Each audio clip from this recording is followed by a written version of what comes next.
now.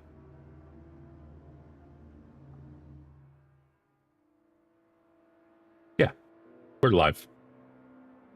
All right. Howdy, y'all. Howdy. No Lantern Gaming here. Absolutely thrilled to be here for the GT Sprint Championship alongside with Mr. Casual here. This is going to be, what is this? Split 2, Stint 1, Mr. Casual? Yes, that is indeed Split 2, Stint 1. All right. Good stuff. Y'all. So hope you all are enjoying the day's racing thus far. It has certainly been some incredible racing going on here at the Red Bull Ring today.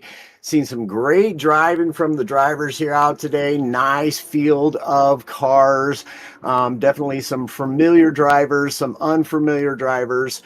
But definitely excited to see what happens here in what is essentially the third race of the day.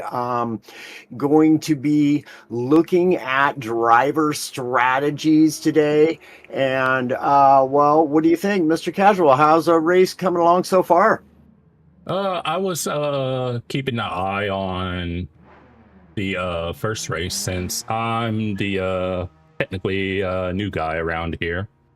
Never done anything with IRO before this week, so it's been a learning experience thus far. But yeah, I was watching the first race on and off to get an idea of what's going on. Saw that the Viper is doing pretty good around here. Yeah, it has saw some pretty good battles in the first split. Yeah, indeed, absolutely. And my understanding is the Viper is certainly a car that everybody's kind of slept on until as of late. And one team certainly seems to have not missed out on that. Viper's always been good and strong, obviously. Not so great in the corners, but anytime there's a straight stretch and that car is able to just stretch its legs, as they say, it really can make a big difference. But then you have cars on track such as the Porsches or the Audis or even the Ferraris that are going to do considerably better in more technical sectors of this track, and we'll see that play out throughout the race as it goes. Again, we are here for 90 minutes of this race, so approximately 58 laps, I do believe we're looking at. Is that about right? Yeah, because I was like, yeah, I was like I said, I'm new to this, but I did see that. Yeah, I guess you're supposed to go into the pits on the final lap, so that way the people in Stint 2 know when to leave. I was like, okay. Yes, sir. That is correct. Yeah, also, forgive me, welcome into doing stuff here at the IRO. I'm not exactly a veteran, but this isn't certainly not my first time. I was blessed to be able to do a couple of stints of commentary for IRO, the Endurance Championship, last year, and that I found that to be rather exciting. And this year also I'm doing some commentary for them as well over there on the endurance side of things. However, this is the sprint series, y'all. So all these races are going to be, or all these stints rather, will be 90 minutes. We're going to hold 4 of them here today, at which one of these teams is going to come out on top to start out the season here for the IRO Sprint Series. And I'm not sure entirely how familiar any of you are with the IRO and what they got going on, but I can tell you this, you will find no better endurance racing in the world currently on GT7. If you are into endurance racing, definitely join in into the IRO Discord. Get up in there, get in touch with some of these guys and gals in the IRO. Definitely the greatest racing, as I've said, in GT7 as far as endurance championships go. They do a very fine job over there. They have an administrative team that works incredibly hard, and it really does provide with some very good racing. So essentially what has happened here for the Sprint Series is that many of the teams and drivers that took part in the IRO last year, the Endurance Championship, simply just didn't qualify well enough to make that series. Hence the Sprint Championship was born out of a result of that, and wanting to give these guys a great place to do some fantastic racing. Obviously switching it up a little bit here with the Sprint Series, just mixing things up and whatnot. Again, thank you to Stig Xander for bringing me on board. Happy to be here. Happy to be sitting along Mr. Casual to do some commentary today. I think we're going to see some great racing. You think it's going to end up down to pure strategy or just driver talent here today? I imagine, because it's only, I think, ×1 for both tire and fuel if you're looking on the right hand side. I imagine cars that probably are at least half decent on fuel will probably have somewhat of an advantage. So because found out really quickly how good the 992 is at fuel, even without a heavy multiplier. It's like, this thing is ridiculously good on fuel. But yeah, Sig, I wanted to say, Sig, thank you as well for he basically was bringing me in. I know he been trying to get some folks from PhD in, and it's like I was kind of wanting a bit of a break, but I'm nothing if not supportive. So I was like, yeah, I'll step up. And so instead of starting in round 2, I'm here in round 1.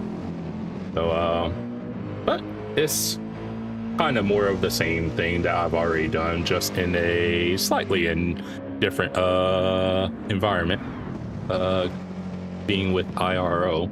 But yeah, all the same. Thanks for having me. Yeah, copy that, man. So certainly, now this is not, this is a sprint series, okay? It's 90 minutes long. It's certainly not a heavily dependent upon strategy. However, strategy will certainly play out in this, as we've seen in the last race, currently still going on. We're actually waiting to start this race out now. Okay. But in that race, we had a team jump immediately on the medium compound of racing tires, and then pit directly after the first lap and jump right onto the soft. So I'm certainly looking forward to seeing what kind of production that type of strategy is going to bring about for him here today. Thank you, IRO. Their viewers just joined us. All right, So good stuff. everyone- Welcome to the IRO chat. Yeah, so seeing there, everyone from over there is now in here. So, but yeah, Good stuff. Yeah, I didn't know initially until I was checking into the first split that heavy damage was on. So I was like, "Ooh, yeah, that's definitely something to be mindful of." Oh yeah, absolutely. And again, not a heavy endurance strategy play going on here for many of the drivers. It will definitely come down to on the shorter races, you know, faster teams, faster drivers, just their overall composure and consistency really here is going to play out big time here in what is, again, essentially race 3 for the day. Yeah, pretty much. It's just kind of like a reset in a sense, since it's a new split, with it being split 2. Right. So yeah, again, like I said, definitely some familiar faces on track, and then we have some unfamiliar names on track. And I do apologize because I can guarantee you I will make errors on names here. And what I will likely do in general is I'll just give y'all nicknames, rather just shorten up your name to something that I can pronounce with my 8th grade education. So yeah, that's what helps with my name. Is like, oh, I was like, that's pretty easy to say. And then you got some people that try to be fancy with their names. Yeah. Nothing wrong with being fancy, but yeah.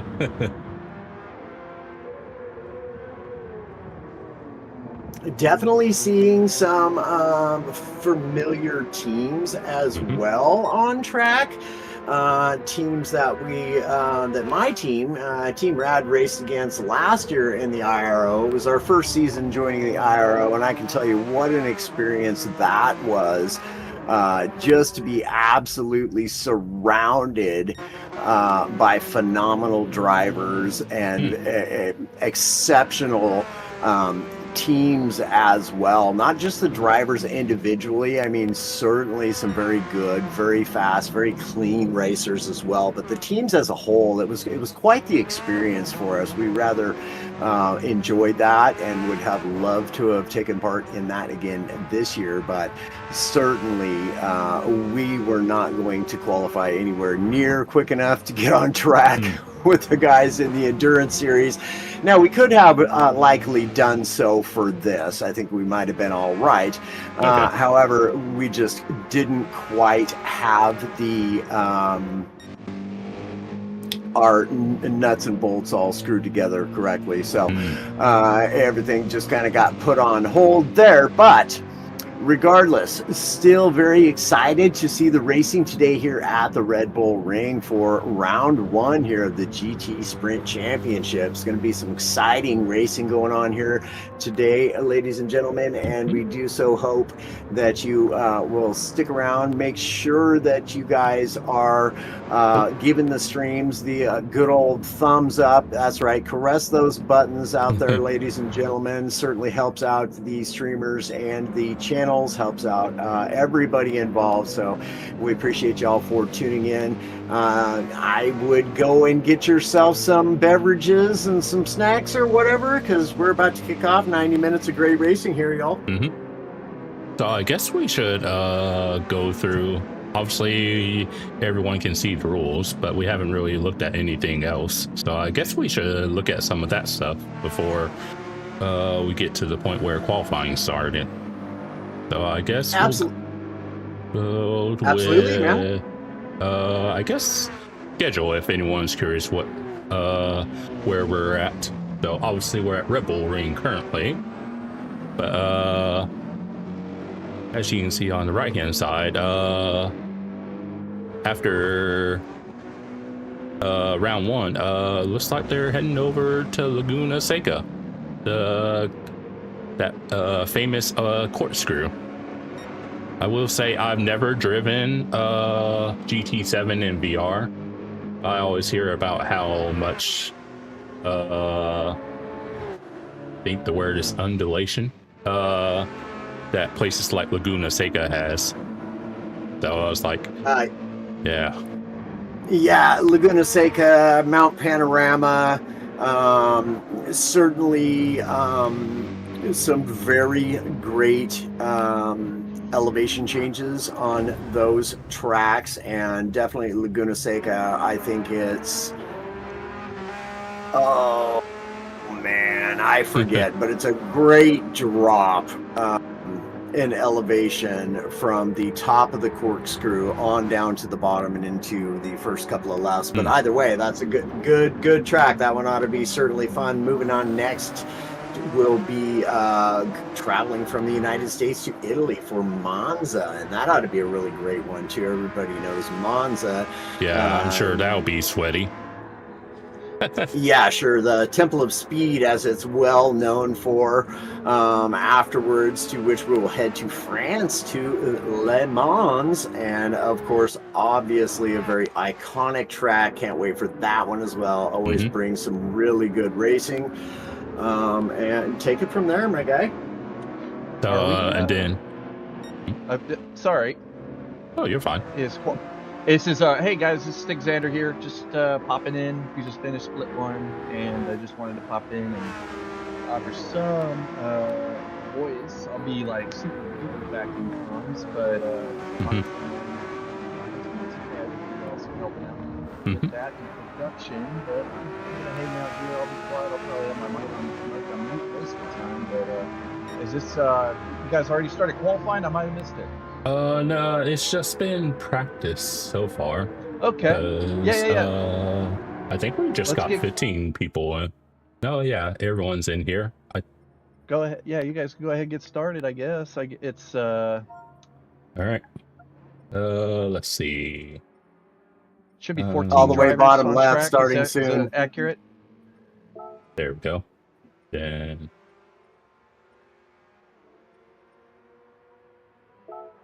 there.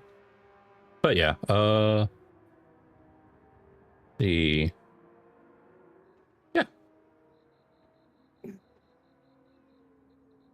You guys got 14 drivers on track right now? Just making sure. Let's see. Got Yes, indeed, 14 drivers. That is correct, Xander. All right. Yeah, everybody's here. So, yep, that's great. That's good news. 14. Yeah, man. Good stuff. So I'll quickly go over the remainder of the races on the season. After Le Mans, we will jump back over to the United States and go to Watkins Glen. Ought to be some fantastic racing there. Okay. Super small, tight, technical track. It's going to be somewhat of a pain to try to get passes done there. And then on to Fuji International Speedway there in Japan. Going to be some great racing there as well. Iconic track sitting under Mount Fuji. Weather could certainly play a big part in that race, so that's going to be great. You want to take on the last two, my guy? Yeah, so you got Road Atlanta, another high speed track in the US. Should be fun. Then rounding off the season at the end is one of the newer tracks. I'll just say Canadian Grand Prix. It's much there easier. you go. I'm not started because we're running a little behind. If you guys can start the race. There we go. Yep. Start up that qualifier, my guy. All right. Then that and that. All right. There you go. So 20 minutes of qualifying for these racers here today in Split 2 Stint 1. And the races are diving out of the pits, getting ready to go out on track. Let's see who it is going to be. I would ask you for a prediction, Mr. Casual, but instead, we'll ask Stig Xander, who do you think is going to come out on top here today for qualifying here for Split 2? Shoot. Oh, I thought I had my mic on mute because I guess I had hot mic anyway. So I think it's going to be, I think the team right now to watch out for is IRO.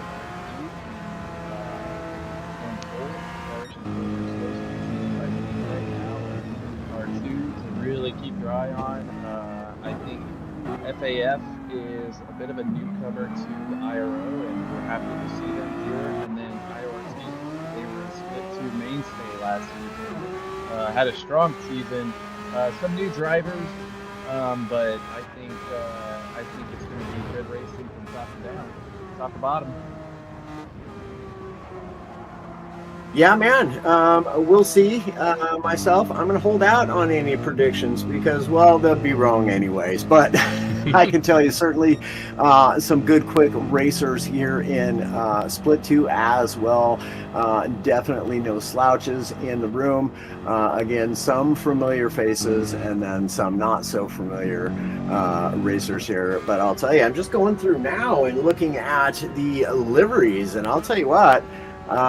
There's some very nice looking liveries out here on track. Being a livery designer myself, I do appreciate a good livery, and looks like these racers have certainly put some time into these liveries out here.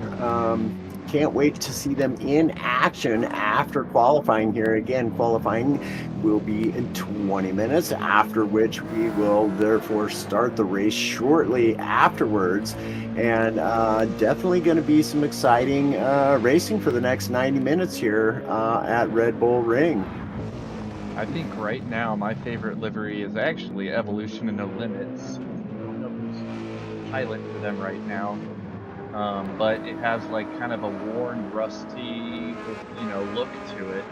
You'll obviously see, there it is. That's the one that I like. Yeah, it looks to me like they should have just made that the old Rusty's car. Oh, Rusty Maggots, is that? He's Sector 7 races, so yeah. I kind of want to keep Rusty over at Sector 7, but Evolution No Limits definitely has the Rusty look. All right, first across the line, Croatian here with a 130.068. Now it's Bob has jumped up with a 129.233. Right behind is Pyro with a 29.909. That drops Croatian down to P3. Looks like Monte Carlo in P4.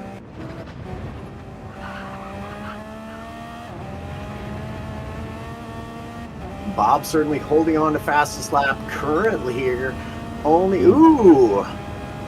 Blasi jumping up into P2, just 3/10 down from Bob there. This Blasi is Vez Team Pink, I think, and I think it's our lone Vez team in Split 2, because there's 3-ish Vez teams in Split 1, so good to see them rounding out another team in Split 2. Who's that? Blasi is in P2. Okay. They're the Italian Stallions, I like to call them. They're all representing Italy. Indeed. If Croatian can improve.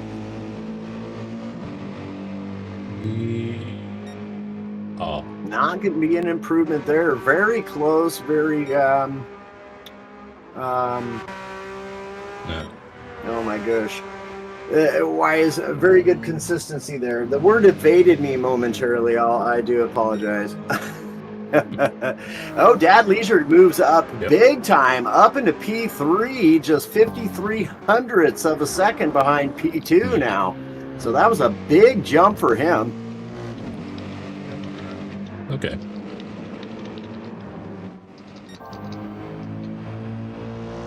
Steve Areno now jumps into P4 with Pyro sitting in just behind him, looking pretty close here within the top 6, 7, 8 racers, less than a second splitting these guys and possibly gals, who knows, racers in this split here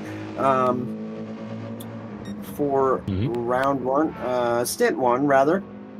Yeah. It's so confusing. Well, yeah. Split stints. I know it gets a little confusing. Funnily enough, the thing that I thought would have confused me actually didn't, and it was like the end of stint 1, and it was like I immediately got what was going on. I was like, okay. So. See if Croatian can up his time. He does not. 2/10 down from his fastest lap thus far, but it ain't over yet. Bob still holding on to the lead. He did better his lap as well, now down to a 129.195. So pretty good lap from Bob there. It's Dad Leisure now, I do believe. Oh, Hondo jumping up into P3 there. Yeah. Mr. Racing jumping up into P7. Croatian falling down to P8. Yeah, I think Boba could get into the 28s.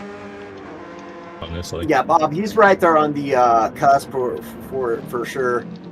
Babajito. I didn't want to say that because I probably got that wrong, even though it looks like it'd be a pretty standard pronunciation. But then again, my dyslexia kicks in, and I tend to get things wrong. But yeah, those like pretty close times. Top 7 are in the 29s, and your first 30 is in 8th.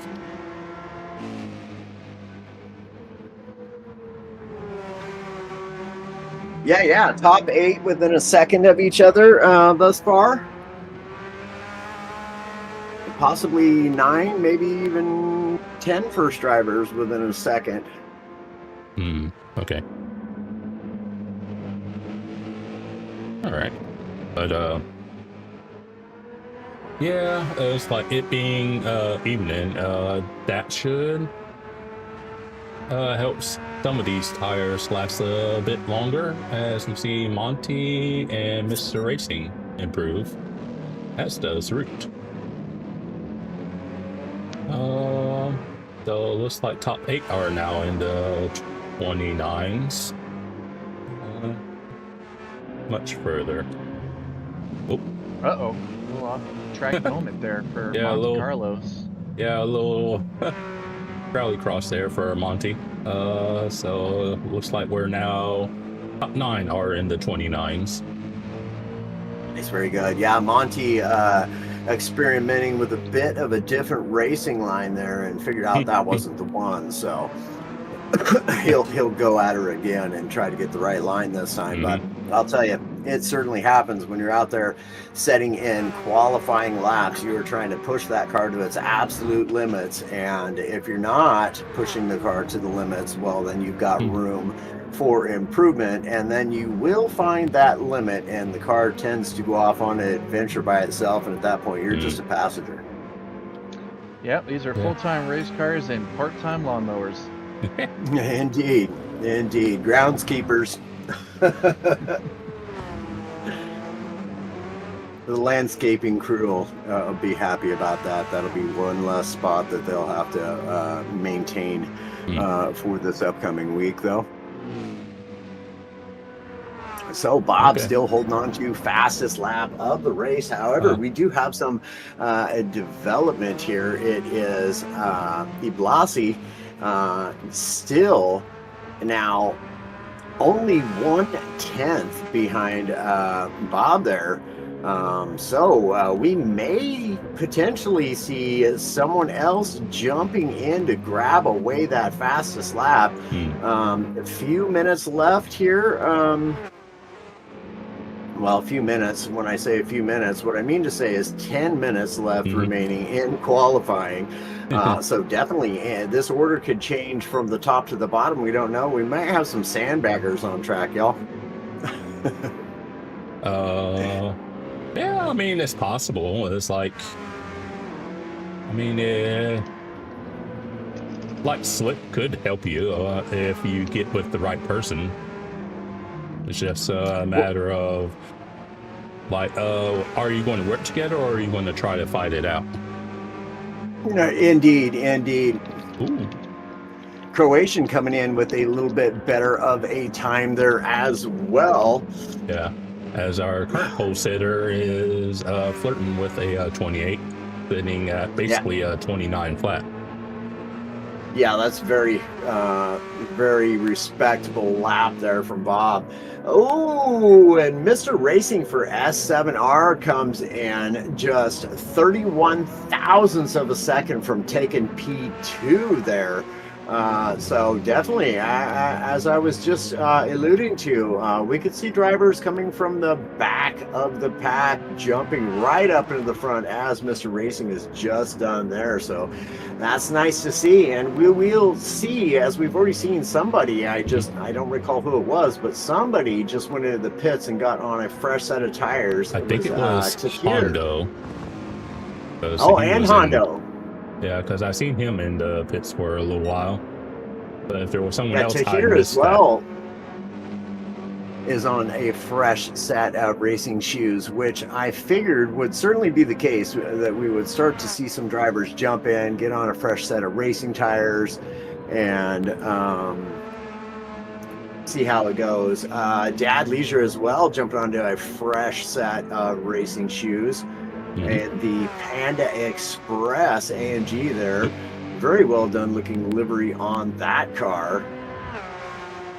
With the 20, I was gonna say, well, I'm sorry, with I was saying with a 20-minute qualifying, they don't really have to worry about fuel burn because fuel's turned off for the qualification, but those tires after 20 minutes will get a bit worn out. So I'd say somewhere in between, around the 10-minute mark or the 12-minute mark, you'll see a lot of these drivers can put a new set of shoes on.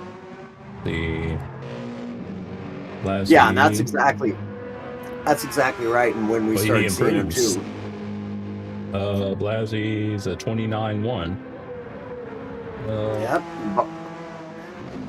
Bob's still holding on to the fastest lap thus far here in qualifying with a 129.035, so very nearly into that 128 mark. We'll see if potentially he's the driver to be able to pull that off and be the first driver to jump in to. Oh, and he goes.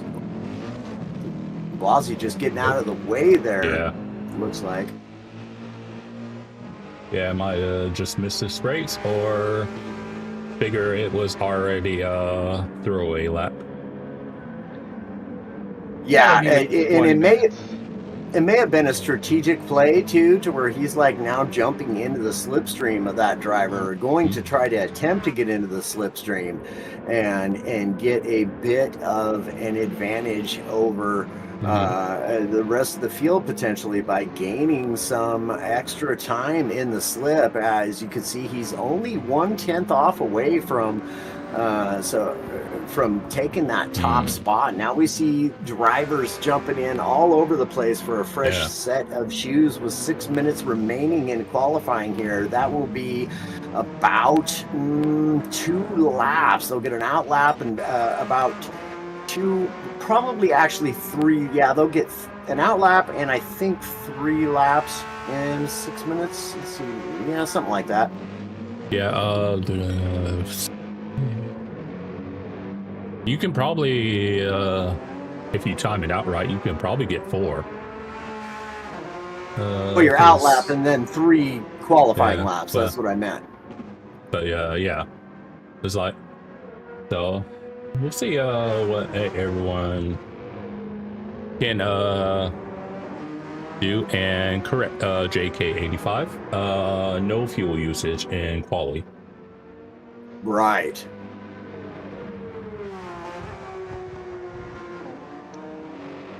I will say something that is quite unique to this series is that lap 1, although this game's the race settings are right now set to a start from the rest position. Lap 1 is a formation lap, and then after like turn 8, that's when they start getting into their double file formation rolling start, which is unique. As it's not in the game natively, so this is just a way that we have that set up. So after turn 8, turn 8 after sector 2, the lead driver and all the odd position drivers will go off to the left, while all the even position drivers will move off to the right in a staggered formation and allow to emulate a double file rolling start, which would be nice if Gran Turismo actually had that. Yeah, it'd be interesting to see how that plays out. It did turn out real well. and it looked real good too for split one. I Oh, it like was that. beautiful. It was absolutely beautiful. I loved it. Yeah, it looked really, really good. That was definitely a good call on that. Yeah, super good I start to that race as well. Yeah, Yeah. I hope these split two drivers are able to watch that so they can kind of emulate, the procedure for it. So Hmm. there's a little bit of a speed limit. It's going to be 80 miles per hour, 130 kph up to turn 8 after sector 2, and then that's when they'll slow down to 50 miles per hour, 80 kilometers per hour, and then start getting in position. So and then obviously race leader gets the jump and gets to run away anytime after turn 10. So after turn 10, which is right there where Bubba Cheeto is now, after when it starts to straighten out, that's when they're allowed to go full throttle and get this race started. Yeah, boy, howdy, and Siegel sure nailed that jump start on that too. Boy, howdy, he took off and ran away with that race from the very get-go. He's just gone like a rocket. And unfortunately, because Shadow Chef, I think he was P2, he Right. lost like 2 positions going into turn 3, which is unfortunate because I guess it caused a little bit of a contact between him and Rig. So hopefully we don't see anything like that happen again. Hopefully everybody's on a good footing with each other going through turn 1, or not, yeah, well, through the green flag start, so.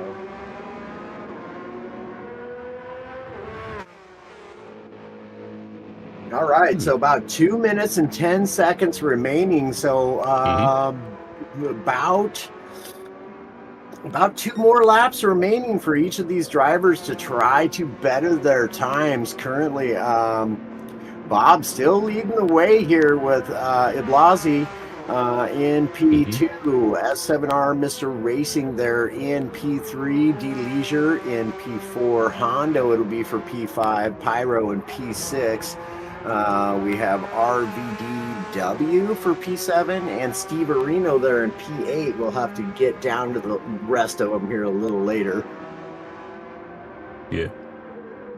Let's see. I will say, one of our newcomers that I kind of want to do a nice introduction to is P5 Hondo, his team Wheelhouse Racing. Really happy to see them here. New to IRO, love to see a new faces to the IRO series. So, Bob Cheeto's on purple. Oh, absolutely good stuff. Yeah, definitely love seeing the new drivers coming in and making an appearance and a debut here in the Sprint Series. Never know. Who might be able to get enough pace and experience in to jump up into the Endurance Series, which is where there is a whole lot of fun racing action going on over there, y'all. If y'all are new here, be sure to go over and subscribe to the IRO. If you love endurance racing here on GT7, that is where you are going to want to be. No better endurance racing in the world currently in GT7, in my opinion. There are some absolute just screaming fast guys over there, putting on an incredible show. Round 2 starting next weekend, and that is going to be some incredible fun. Going to be doing some commentary over there for them as well, so certainly looking forward to that. But we have many of our drivers here. In fact, everyone on their final lap. Is Bob going to be able to hold on to P1 here today and get this racing started? Dad Leisure now jumped up into P2. Look at that. He is 3 thousandths of a second off from Bob's time there. Is he going to be able to come through? No, that he's done. So it will be Bob starting out looking like NP1. Here comes Mr. Racing in the BMW. Is he able to get a faster time. He does better his time, but stays in P4. I think I was in the process of changing the Mr. Racing, but I think he's already done by. I think Boba might have had a purple. I think Boba's on a purple right now, so he was not this happy looks with fast. 310. Ooh, just a little wide though. Oh, he got it. Definitely purple and into the 28s on the last lap, last corner. Well held there. I thought he might have picked up a penalty there. That was really, really close. So there it is, y'all. So he did end up getting into the 28s and being the only one. Yep. Indeed. So Bob gonna lead the start of this race. It'll be Dad in P2, Iblasi in P3. Mr. Racing will start out in P4. Row 3 will be Hondo, and next to him will be Pyro. Then we have RVD starting out row 4 with Steve Areno right next to him. T4HS will start out in P9. Monte Carlo will be right next to him in P10. Then we have Croatian in P11. Root there in P12. MRL's Splinter will start out in P13. And at the final position will be Jack 09 Scotty. So, all right, that is qualifying done. Just be getting this race underway here momentarily, y'all. Again, the required tires, as you can see on screen there, are the medium and Saabs. Will we see somewhat of what we've seen and the first split to where drivers are jumping on those mediums straight away and getting off of them straight away, jumping onto the 7s? Again, strategy here is going to be key. What will these drivers do, y'all? It's hard to say, but I'm very, very, very impressed with the lap times that I'm seeing. It looks like P1 to about P10 we're within 1 second of each other, so it's going to be some good racing. I guess Bobagito was not happy that he was only 3,000s faster than Dad Leisure, so he had to go out there and put a new purple up. So looking forward to seeing the action, and then I think it's going to be just as close as. Is it 50 miles an hour or the formation? Formation lap speed is 80, isn't it? 8130. 8130, okay. 8130, and then once they get to turn 8, it'll slow down to 5080.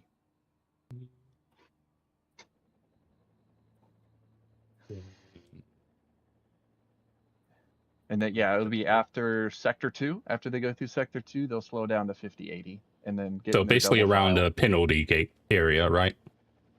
Exactly. Okay. They'll slow down to 5080.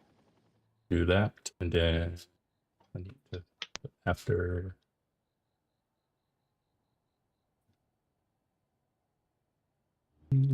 Eight. You'll go up to down to 5080. Down 5080. Okay.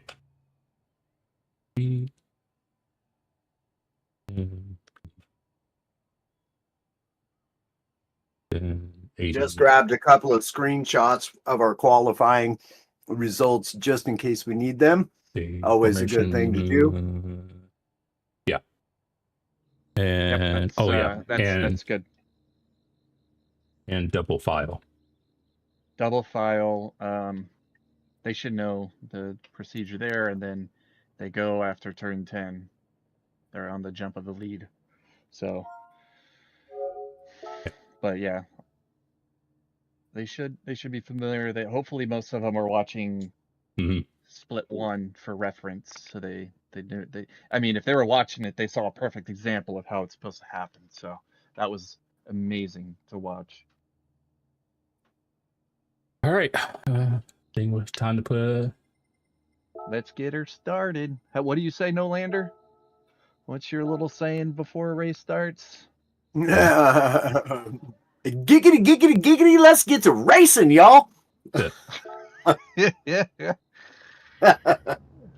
And starting to hear a little audio drift, so I'm going to briefly deactivate and then reactivate the source. Okay, that should be good. There we go. All right, guess time to get this rodeo started. Indeed, let's have it. But yeah, kind of getting tired of the capture card I'm using occasionally having audio drift, so I did order something that shouldn't have that. Okay. Oh yeah, I need to change. Yeah, you just race information. There we go. There. Perfect.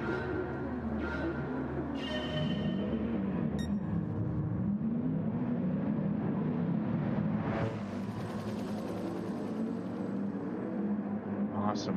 That looks nice. I like the lights in her face. It's just, you can see kind of like the aura, the bulb.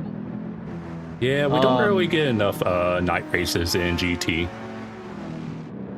Yeah, unfortunately, this is about as dark as it's going to get here at Red Bull Ring, because after a certain time, the clock will stop. So, if I could probably take it back, I probably would have changed Stint 1, Split 1 to evening, so that we would have seen a progression in the entire race from the beginning of Split 1, Stint 1 to the end of Split 2, Stint 2. We would have seen a whole progression, but you know, I think by now in actual Spielberg, Austria, the sun's already down. It's pretty dark there right now, I would imagine, but you know, I tried my best to get it as close to real life as possible, but yeah, it's just hard to do. It's hard to emulate these things. Yeah, it's like trying to. You would think it would be in there, but it's like, I understand it takes time and manpower to do it, but yeah, it's like, we can only do what the game offers, so just gotta make the best of it. Right, and then there's the extreme opposite end of it, where you try to get people that want to put an elevator in an outhouse, and that just doesn't work. So, all right, looks like they're starting to slow it down a little bit. I see a double formation forming. Indeed, looking good. We're gonna see when Bob decides to start this race off, nearing the start finish. Dad Leisure going to be starting off right next door to him in the AMG, which I can tell you, Dad's probably going to get a better jump on this if he can jump at the same time as Bob does. It's going to be a heck of a race start. I love it. Here we go. And there they go. There they go. Nope, not yet. It's going to be coming around. Man.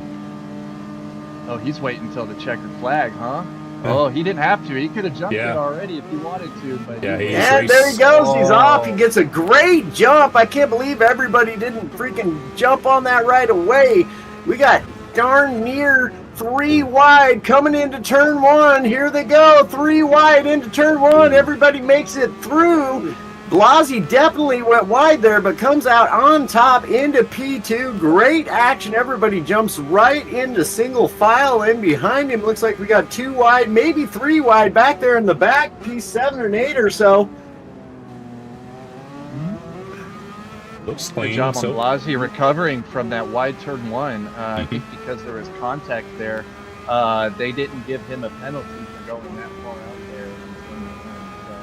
Good job on Blasi for locking in and parking it right there at the apex on turn 2. Yeah, and that certainly suggests that there was some form of contact made there for sure. Otherwise, the game would have certainly penalized him for going wide like that. But either way, great start to the race so far. Bob's running away with this thing. Got himself a good little bit of a lead for just into lap 2 here. hadn't even gotten around to, well, I suppose they're coming into the last 2 corners now, but already at least a second gap there. You got to kind of, you got to chalk that up as him having a really good jump at the green flag, and then also that little bit of free wideness going through turn 1. So indeed, it all plays into a factor for sure. Oh, we got action in the back of the pack too. 9, 10, 11, and 12 are all over each other. From P9 on there, man, some good racing going on in the back of the pack as well. Love to see that. Oh, I kind of see them all bunched up. Dadleisure got himself a little bit of a penalty there. Yeah, people do tend to get penalties around here, unless you turn it off. What, I forgot what Ray called it earlier. Red Bull penalty ring or something. Penalty. I think what was it? When I think it was the Canadian Grand Prix, they were calling that the new penalty island, because they had that on, like, what was it, championship? I think strictness, and so it's like you even looked at the track limits, and it's like you get a penalty. Looks like Leisure's going to lose a couple positions here. Yeah, possibly. Might be too wide going through that turn. Okay, no, he was able to hold off P4, so. Ooh, Blasi coming under threat from Mr. Racing there. Is Mr. Racing going to take a look into turn 1 here? We shall see what the deciding factor is. Looks like he's just going to stay right in line there and maybe try to get the pass done on the exit. Does get a good exit, and that Porsche getting a little slideways there. Manages just to hold on to it, though.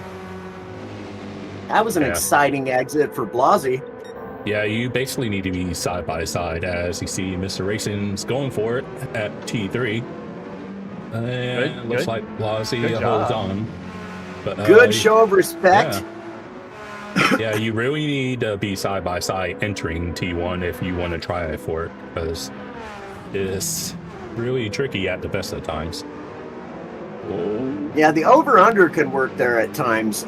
You really have to get it just right, though. Really nail the your braking point and be back on the accelerator at your earliest opportunity without over-accelerating and having any sort of wheel spin there, because we all know coming out of that corner, you can spin that car right round with a quickness. And the BMW is certainly a car that is susceptible to that. Probably the most susceptible car to that on track currently. That turbo kicks in at those low RPMs, and boy, howdy, it can be a wild ride. And here he goes again, Mr. Racing. Ooh, no, he doesn't do it, and Blasi goes a little wide, I think. No, there was no contact there. Blasi picks up a penalty, and now it is race on for P2, and it is between 3 different drivers right there. Blasi going to get overtaken right there. Now going to be under threat from losing 2 positions when he has to serve that half a second penalty. How unfortunate for that racer. Oh, he's going for it. I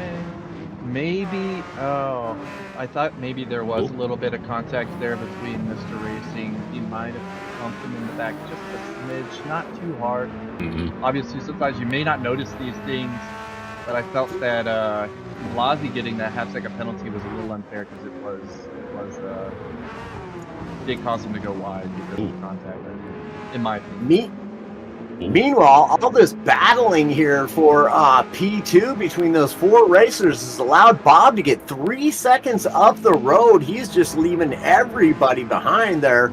Yeah, Dad managed to get ahead of Mr. Racing, so Dad's up to 4th. Yeah, and he's looking to make another move right here, too. Goes to the outside. We're just about 3 wide again. 2 wide. Oh, great show of respect and racing etiquette from these drivers. Everybody holding their line and going through their good speed there. Didn't slow them down at all, but now they're back into single file formation again and on the move. Okay. I think Bobagito's taking advantage of this drama happening between P2 to P5 and running away, but it is making some really good racing. Mm-hmm. Yeah, he don't mind Yeah, if they P5 battle. and P6 are now coming up in behind these guys as well, so we're about to have a 6-way battle here for P2.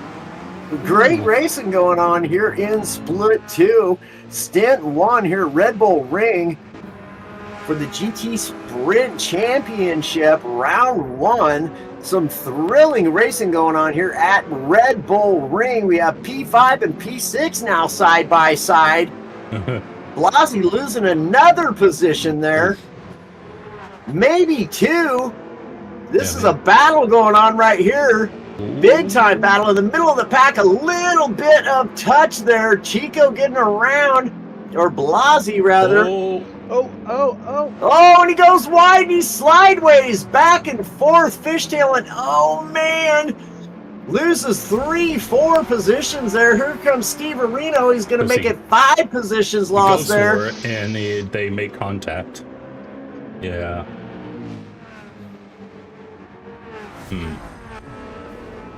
Curious, you know, I know Blasi, he qualified really well, but I see he's falling back. I do see a little bit of contact here and there that may be causing it, but I'm curious what his strategy is. He may be on the medium tires at the moment. I don't know. I can't see that. So Blasi, yeah, indeed, had P2, has lost 8 positions now, falls all the way back into P10, P11, 12, 13, and 14 are back there some ways, but that's MRL Splinter in P14, has just come out of the pits. He is opting to go with a bit of a different strategy here. So we'll see how that plays out for P14. MRL Splinter.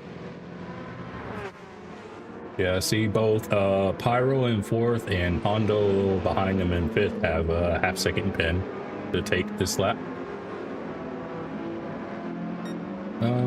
Dad Leisure now trying to run away from this pack here. Got himself a good second. No, make that 2 seconds over Mr. Racing, as Mr. Racing had to go defensive a little bit there on with Pyro, but now Pyro having to serve his half a second penalty has given him a bit of breathing room as well. But Leisure now 3.3 seconds in behind Bob. Yeah. Yeah, because Bob's, he's kind of just driving his own race. I'm like, yeah, go ahead and battle. I don't care. Then you see... Yeah, I know that battling has really helped him out a great deal because he can just run his own little race. And the racing strategy that he has chosen, too, certainly going to play a big factor when it comes to the end of this race because, yeah, he's on a different level of mindset as far as strategy goes compared to much of the leading pack anyhow. Yeah, and then Dad is a little bit behind him, so he's trying to catch up. Then about the same distance behind him, you got Mr. Racing, so it's like, but Pyro's not too far behind in 4th, behind Mr. Racing. So it's like, maybe if Pyro can catch up to Mr. Racing, they could possibly work together to try to get at least Dad in 2nd place. Yeah, at least this early into the race, I would say that's a very good strategic call myself. Anytime you can work with a racer, really, even if it's 2 laps before the end of the race, if you can close the gap up on P1, make it a 3-way battle now for P1 instead of just P1 running away with it, it's worth the gamble, I think. I mean, it's a good strategic call. Mr. Racing got himself a half-second pin. Indeed, that is unfortunate. What is going on throughout the rest of the field? Are you paying attention to chat on your end there too, buddy? Make sure you're watching chat. Oh yeah, I got Okay. chat on OBS.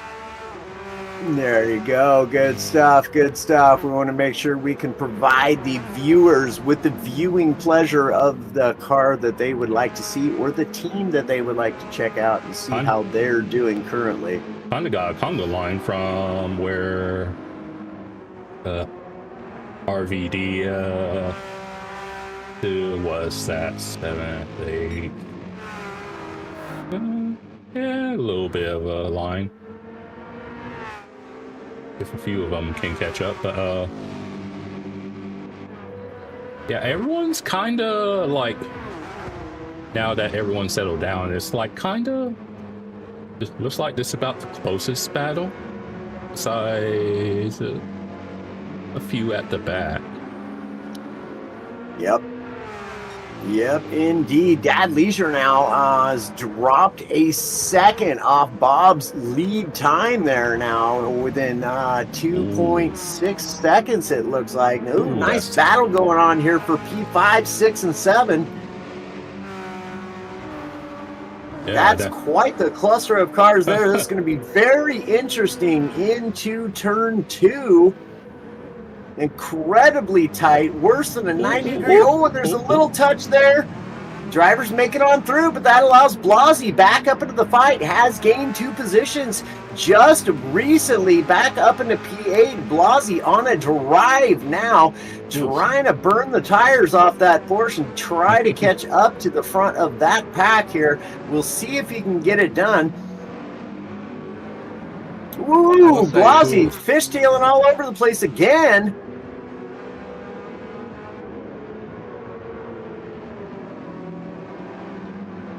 I happen to know Ciccio Blasi is a very, very good driver, so there, I wouldn't be surprised if he was actually on the medium tires right now, while those cars ahead of him could be on the softs. I don't know.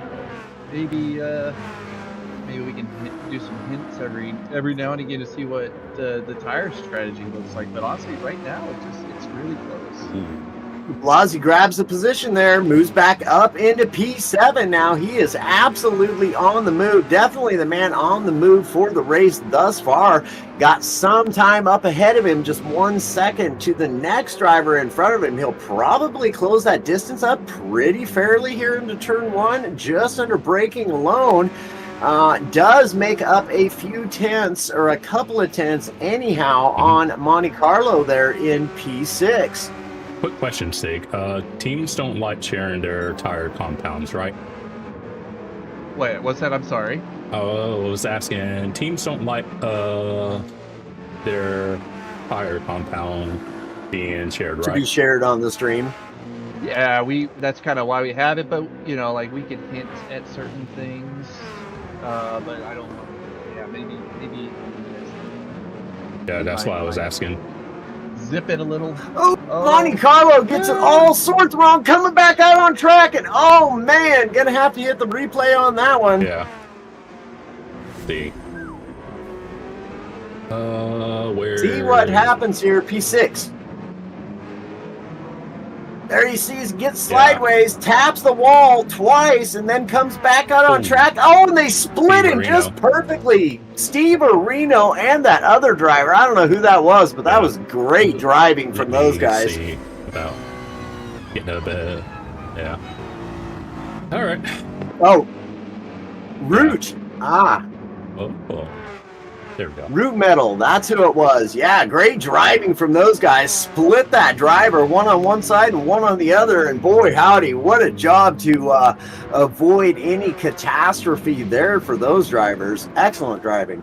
All right, and I guess we can go through the field for anyone that may be new joining. Yeah, take it away. As you can see, we got our pole sitter out in front. Bobo Gito, or you can just call him Bob if that's easier.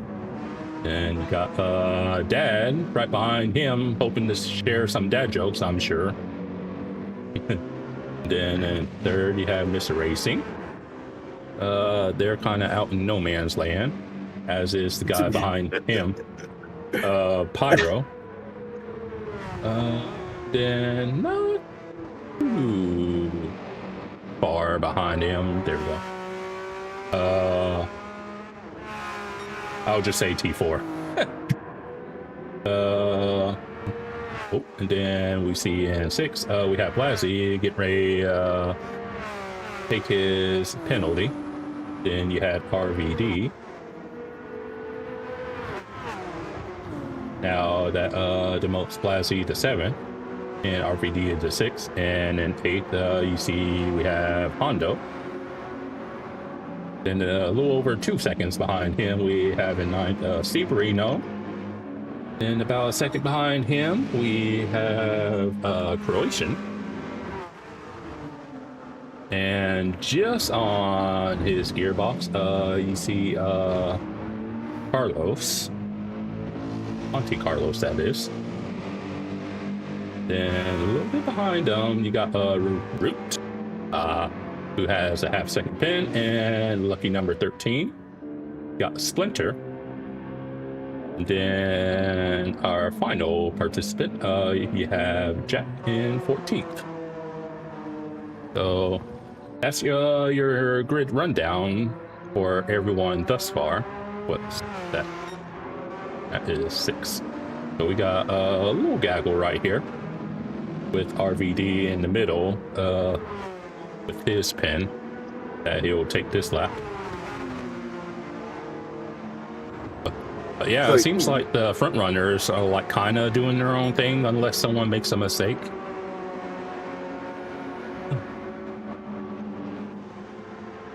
Yeah, indeed. With funny you mentioned Dad coming across with some dad jokes. It's Dad and Bob. So Dad Bob, if you combine the two, out in front of the race here thus far. Although Dad Leisure there certainly closing up the gap on Bob as we speak, with Mr. Racing there trailing in a little ways behind, but not incredibly far now. But the man on the move, definitely Blasey. He is pulling away from 7th and 8th rather, and quickly catching up to T4 up there. He is certainly driving as though he's slightly irritated with himself, and definitely looking to make up some ground now for his teammate going into Stint 2. Totally miss.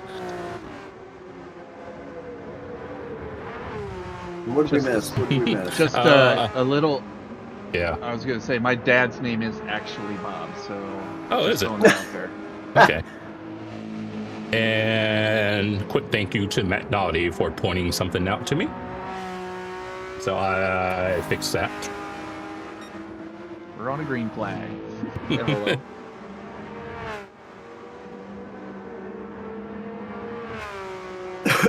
All right. Yeah, it's like kind of looks like everyone's. Oh, it's like so good looking battle coming from P9, 10, and 11 as well, starting to brew here. To here all over the back of Croatian there, and Croatian catching up Steve Reno as well there in the background of these 3, 6, 7, and 8 here. Hondo really doing what he can to stick together with Blasey here, really trying to maintain that slipstream, maybe gain some momentum and really close this pack up. These guys on track start working together instead of fighting for positions so early on in the race. They could very well do that, but here comes Dad Leisure. He is all over Bob now. Just maybe a half a second separating the two all of a sudden, 0.7 of a second rather. What was Bob's lap time last lap? I feel like he might have made a mistake. He lost about 1:30.691 was his last lap time, and Dad is running a 1:29.993 and that's fastest lap on track. Just this last lap. Again, the Mercedes stretching its legs out here. Now he's found some clean air, and now he is just again 7/10 of a second in behind, but gets a great exit there, and he is going to be all over Bob by the end of this straight stretch and into turn one. I doubt very seriously he'll make a move here. He's not quite close enough, but potentially upon exit here, no. Actually, Bob gets a great exit there out of turn one. Sure, it warms McNaldy's heart that the Merc is doing good. That's a fun car to drive right there. In fact, that's the car right there that Team Rad ran in the second half of IRO Endurance last year, and it was a great car. It was fun to drive. Neat.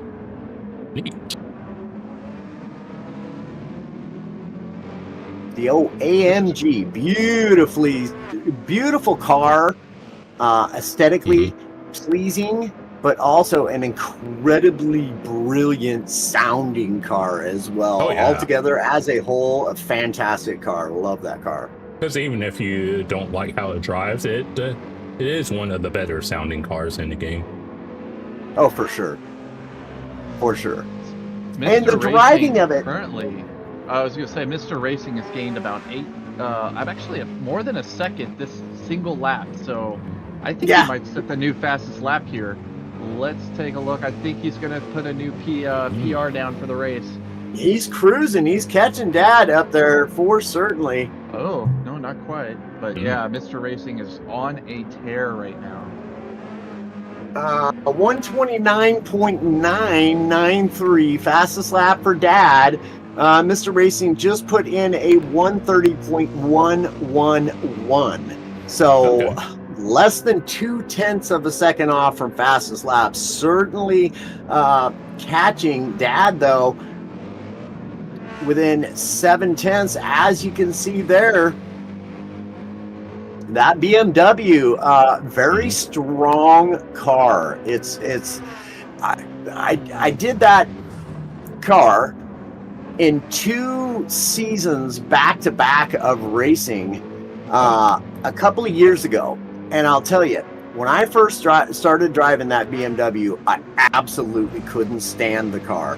Really? Once I got the handle of it, got the feel for it and whatnot, I wouldn't stop driving it, man. It's just, once you get the hang of that car, you just fall in love with it, man. You're just a Beamer fan through and through from there on out. I used to really like the Endurance, the BMW Endurance, but I haven't really been driving it a lot the last couple of years. Okay. It used to be one of my mainstays, but then I kind of just migrated over to the Nissan GTR. Yeah, yep, that's the one that I drove. Was the Endurance model. I liked it. The Endurance model, great car. The Sprint car, I guess, is just slightly faster. To where, if I remember correctly, the Endurance model handles just slightly better. I mean, they're extremely similar. If you go and look at their stats, years ago, 2 years ago, when I was racing, their stats between the Endurance model and the Sprint model were absolutely identical. Every aspect of the cars. Now, I believe that's changed as of recently, but either way, that M6 is coming on hard, although Dad has gotten 0.3 of separation since we started talking about this battle here for P2. Now it's Mr. Racing picking up a half-second penalty. That is certainly going to hinder him at catching Dad, at least for a few more laps, although plenty of racing to go. But really, props to Bob, man. He is holding out strong, staying out in front. He did let Dad catch him up a little bit, but he's holding on strong and not letting him get too much. In fact, he's worked his way back out of the slipstream of Dad Leisure now. Yeah, it looks like our top three, our podium drivers, are really proving their worth out here. Because it looks like Mr. Racing has about a 9-second gap to P4. So There may be a little bit of a tire choice difference there, but these guys are running. Maybe. I don't know. It's a mystery. Yeah, I'll just say my guess is that you're probably right. I'll put it that way. Okay. Okay. No, it's in my opinion, it is, even though they did start with a full tank of gas here, it is advantageous for them to start on the softs at first, because that probably means that when they come out on the mediums, they will maintain their position in front of the rest of the grid, and then it's just holding them off, so to speak, you know?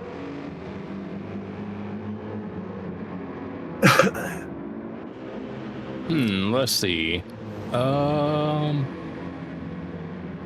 And Bob now Yeah. back out to nearly 2 seconds out ahead of Dad Leisure. Wow, this driver's really doing very well. Yeah, because Bob and Dad are basically running just about same sort of lap times, because I'm looking at their lap times and I was like, there's like some minor ebb and flow between the two. But yeah, I think lap 18 was the lap that Mr. Racing had a pin, so he lost a little bit, but still got plenty enough time to try to claw some time back. But the longer you take, the more those tires are going to wear. So even at times one, it's still tire wear all the same. So Yeah, and it's certainly going to play a factor too. Looks like we got a battle here for P4. Pyro's got to hold off P4 through the penalty here to see if he can stay in front. Uh-oh. Might be too wide going into the turn 9. Yeah. Yep. So T4 is he's gonna be right there by the time Pyro serves that half-second penalty, which we all know turns into a full second of race time. It's gonna be very close. T4 is gonna be right on his bumper. I don't think he's gonna quite be close enough to get a move made here into the final 2 turns. Nope, he's right there though. He's right there. That certainly helped out his cause, though. Ooh. He's in the Porsche slip, versus so Porsche. Look out.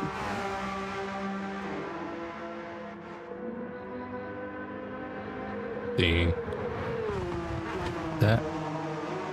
Okay. Yeah, see, this is why I shorten up names. So, Bob Agito. It could be Bob, AJ, Ito, or it could be Bobagito, or we'll just simplify it and call him Bob. Yeah, I mean, your name works fine, but I've always just said Boba. Right. It could be that as well, yeah. Let's check on Mr. Racing. Okay, he's right there with Dad. Then is that lap traffic ahead? Yeah, it is, because that is Jack. That blue flag's a waving. Hopefully it hasn't been waving for too long, but if you notice it's going more than a lap, it wouldn't hurt to put a little reminder in there for Mr. Scotty. Yeah. Not too soon though. Well, hopefully Jack gets out of the way right here after turn 1. Oh, And he does. Well done, Jack. Well done, Jack. Good racing etiquette shown there by that driver. Love to see that. P2 and 3 are not far behind, so hopefully we can just keep the podiums close together. Yep, that's good. Yep, he's gotten right out of the way of those 2 drivers. Good spatial awareness and recognition of what's going on around him. Some proper etiquette shown there from Jack, so well done to Jack. That's what we like to see.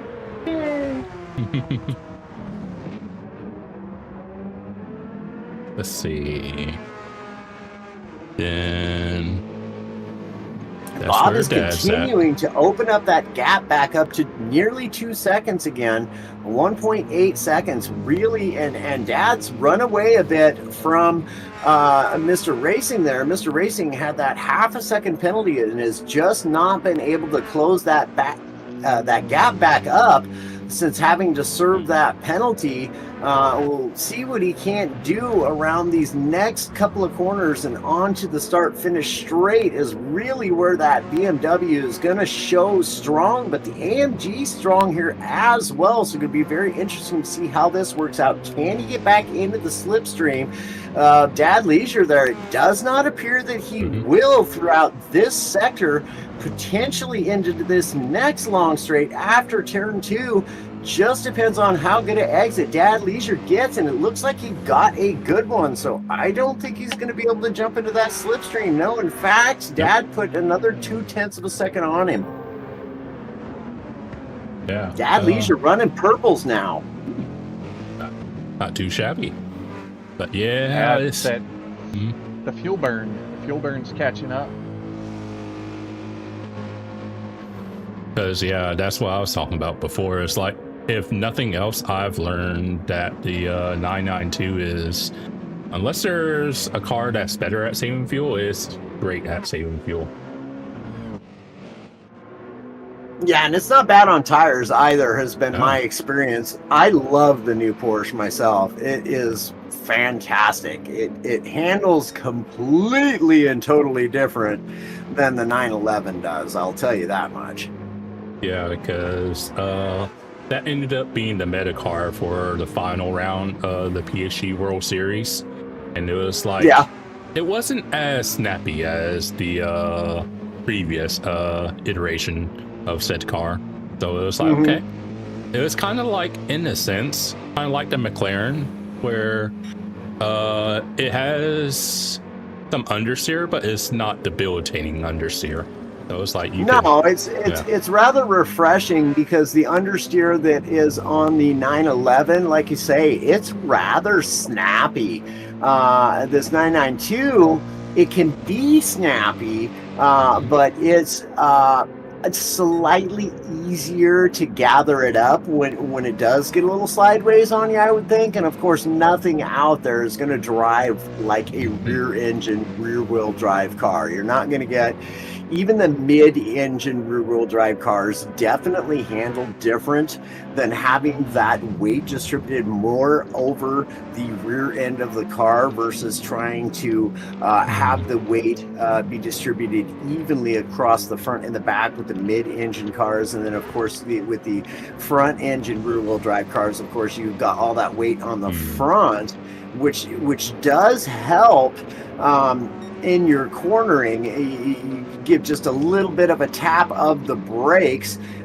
pushing all that weight onto the front end, and that helps you with rotation. However, it also is going to eat up your front tires even quicker. So it really comes down to preference and driving style, strategy that is going to be involved, especially in any type of an endurance type situation. Now, obviously, this is a sprint situation. 90-minute race can certainly cannot be misconstrued as an endurance race. However, strategy does come into play. As we can see here now, Bob is really pulling away from Dad at 2.2 seconds now. So he's gained nearly another half second on him in just that lap. And we're right at just about the halfway mark now in this race. He is doing incredible on both tires and fuel. Dad had a 30.7 as opposed to Bob's 30.4. So while most people want to say, oh, 3/10, that's not much. Over the course of a race, if you do that every lap, it's going to amount to like 3, 4, 5 seconds. Absolutely. Every tenth matters. Like they say, the devil is in the details. Yeah, that's a fact. Yep. 2.8 seconds now. So now he's nearly back up to his 3-second lead. Bob really stretching the legs on that Porsche there. really making every corner count. Every braking point has really been on point for him the past couple of laps. He is just 100% focused right now. He's held the race lead throughout the time, and look at that, 18 thousandths of a second difference off of his fastest lap. Now that's some consistency for you right there. Oh, looks like we got our first IRO coming into the pits. That's actually the second. There was another driver that hit very, very early in on the race, and I'll tell you who it was. It was MRL, wasn't it? It was Jack. Jack. Okay. Oh yeah. He had some damage from his incident earlier. Now Root is also he did what I was talking about at the very beginning of the race. He tried that strategy. You must have been listening into the stream because he tried the strategy. Oh no, Blasey disconnects from the race. That's not good. Oh dang. Hate that for him. Bummer. Yeah, nobody likes that. Nobody likes to see a racer lose out on potential points. It's just frustrating is what it is. Now that team is going to have a fight on their hands for the entirety of the rest of the season. And man, he was doing so good on that comeback too. So I'll bet he is seriously frustrated racer right now. Always frustrating when you have an engine blow. Oh. Dang. It was lap 26, right? Yes, lap 26. Oh, I gotta get that information so we can get him inserted into Stint 2. Okay. Who's that? Let's see if I can find him. That's 10. A little bit too far back. There we go. I've got a little slight battle here between Monty and Croatian, down in 8th and 9th, respectively. Yeah, I was going to mention earlier, before Blasey blew his engine, top three were all in different cars. I did notice that. Is that ahead? And let's fourth? Yes. So you got T4 and is that Hondo just behind him, and then a lap car behind. Wait. No. Behind T4 is lap traffic. In Jack. That's who I Okay. But yeah, Bob's in the 992, and without saying too much, his fuel is looking pretty good. Then you got Dad behind him. The gap is now 3.5 seconds. Yep, and Hondo there in P5 starting to come on strong, gaining considerable time on T4 there Hondo. In P4. Yeah, because initially I thought Jack Daff's ahead of him. That is lap traffic. I thought that was Hondo initially. I was like, oh. Never mind. It was just Jack. Right. But yeah, I was looking at the top three's fuel, and basically second and third have the same amount of fuel, and to no surprise, Bob in the 992 has slightly better fuel. Yep. Yeah, not by a lot, but again, every little bit matters in racing. That's for sure. I mean, you can't go wrong with saving a little bit here and there. It only helps in the long run, that's for sure. So we got Monty and Croatian are still almost tied at the hip. They're keeping each other company for this first stint, because they're both in the same car. So okay. And definitely worth noting that, yeah, both of them haven't pitted. Whereas you see behind them in 10th, you have Pyro, and I know he's pitted, so. Yep. Yeah, indeed he has. Meanwhile, out in front, Bob now 4.1 seconds ahead of Dad. He is absolutely running away with this race again. And I'd love to tell you why, but y'all have to just figure it out for yourselves. But a brilliant strategy call, we'll just say that. Bob is doing incredibly well here. His past 2 laps, he has been blue on every sector other than the final sector, and really laying down the laps here now. Dad and Mr. Racing there starting to get a little bit of separation. Mr. Racing definitely has not been able to catch Dad up after that one penalty just took him right out of that race. I mean, he's not out of the race, but he's certainly out of the slipstream and has not been able to get back into that slipstream at all. Dad Leisure just holding him at bay thus far in the old Panda Express AMG there. Great looking livery on that car. Yeah, I was like, I don't think you've seen me race, but if you ever see me race, I was like, you know it's me. It's either a Hot Wheels livery or a Golf livery. Good stuff. The classic or the classic kids' favorite pastime, or at least young boys' favorite pastime. Hot Wheels, man, can't go wrong with them. Yeah, if I get lucky, sometimes it's both. But yeah, it's usually one or the other with me. Right. Okay, let's see. I guess we can take a look at, check on Monty again.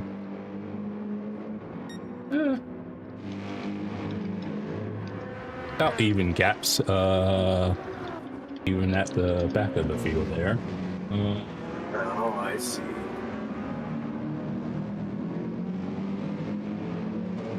I see. But yeah, just as a reminder for those, once we get towards the end of this stint, pinned in the chat is the link to Stint 2. So, because YouTube doesn't give the raid feature to everyone. You have to have so many subscribers. So when we get towards the end, you just click on the link in the pinned comment, and it will take you straight to IRO's YouTube channel, which will be streaming the final stint. Steve Reno opting now for a pit stop here as we hit lap 31. So interesting. Let's see, is that what car? 28 laps remaining in the race. Yeah, so Steve Reno's in the GTR. Solid choice. GTR is one of those cars that's like, it doesn't necessarily excel everywhere, but it was like, it's kind of even sort of car. Because I ran that, or I think I did it for like a season or two in the official series. Yeah, the that GTR really probably one of the best cars as far as all around good.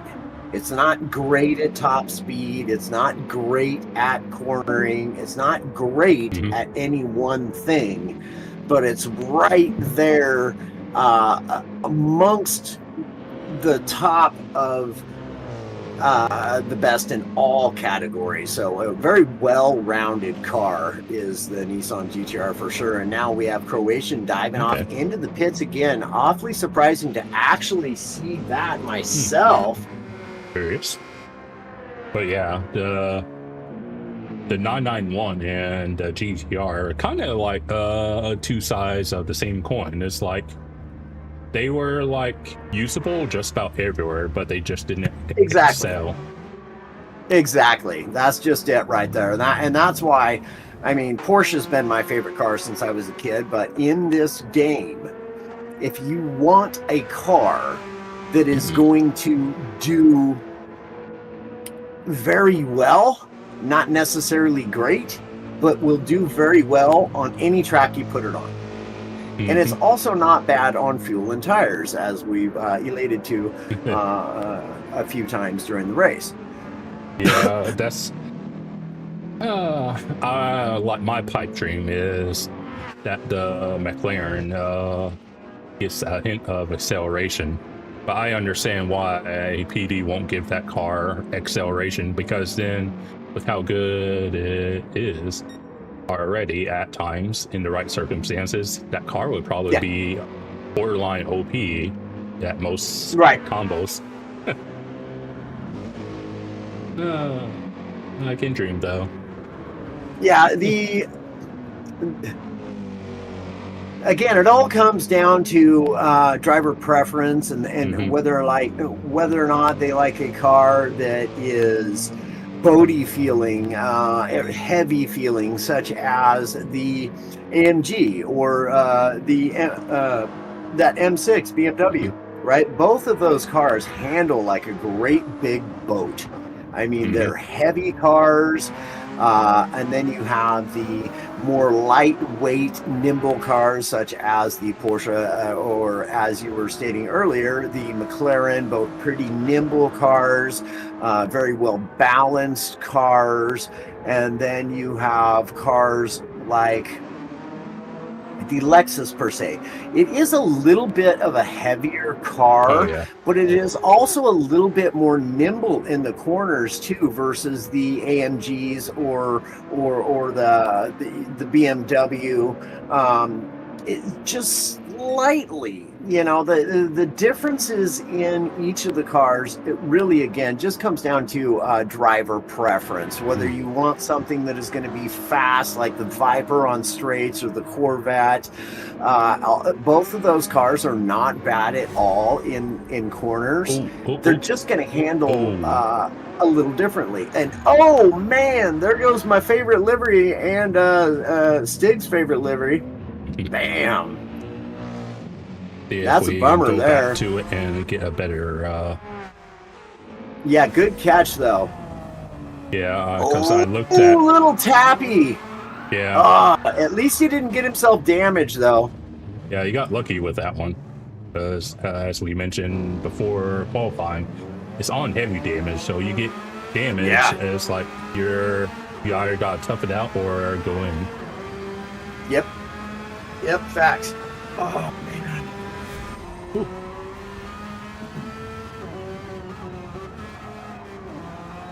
Whoa. But yeah, no big surprise to just see so many Porsches in this thing.